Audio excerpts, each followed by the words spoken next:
അങ്ങനെ സഞ്ജു സാംസന് ശേഷം രാജസ്ഥാൻ റോയൽസിനെ നയിക്കാൻ ആര് എന്ന ചോദ്യത്തിന് ഇന്നലെ രാജസ്ഥാൻ റോയൽസ് ഉത്തരം നൽകി.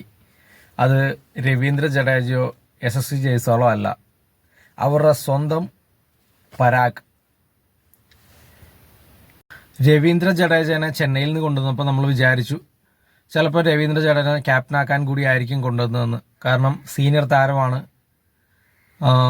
ഒരു ഇന്ത്യൻ ടീമിൽ സ്ഥിര സാന്നിധ്യമാണ് രവീന്ദ്ര ജഡേജ. പക്ഷേ എനിക്ക് തോന്നുന്നു രാജസ്ഥാൻ റോയൽസ് കുറച്ചും കൂടെ ലോയൽ ആയിട്ടുള്ള ടീമാണ്. കാരണം റിയാൻ പരാഗിനെ തന്നെയാണ് അവർ രവീന്ദ്ര ജഡേജയ്ക്ക് മുകളിൽ ക്യാപ്റ്റൻ സ്ഥാനത്തേക്ക് ഇപ്പോൾ കൊണ്ടുവന്നിരിക്കുന്നത്. റിയാൻ പരാഗ് 2019 IPL കരിയറിന്റെ തുടക്കം. അത് രാജസ്ഥാനോടൊപ്പം 84 മത്സരങ്ങളാണ് രാജസ്ഥാൻ്റെ കൂടെ കളിച്ചിരിക്കുന്നത്. അതിൽ 1566 റൺസ് എടുത്തിട്ടുണ്ട്, പ്ലസ് IPL 7 വിക്കറ്റ്സും. ആദ്യ സീസണുകളെല്ലാം ഒരു അത്ര മികച്ച ഇന്നിങ്സുകളായിരുന്നില്ല. പരാഗിന്റെ ഫോം ഔട്ടും കാര്യങ്ങളായിരുന്നു. 2024 മുതലാണ് പരാഗ് കുറച്ച് ഫോമിലേക്ക് വന്ന് റൺസ് എടുക്കാൻ തുടങ്ങിയത്. അങ്ങനെ നമ്മൾ കണ്ടു കഴിഞ്ഞ വർഷം 2025 സഞ്ജു സാംസന്റെ അഭാവത്തിൽ 8 മാച്ചിൽ റിയാൻ പരാഗ് രാജസ്ഥാൻ റോയൽസിനെ ക്യാപ്റ്റൻ ചെയ്തു.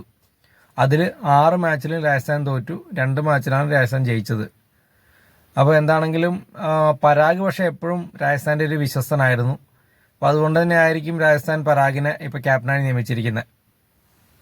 അപ്പോൾ എന്താണെങ്കിലും റിയാൻ പരാഗിന്റെ കീഴിൽ രാജസ്ഥാൻ റോയൽസിന് മികച്ചൊരു വർഷം 2026 IPL ഉണ്ടാകട്ടെ. ഹല്ല ബോൾ.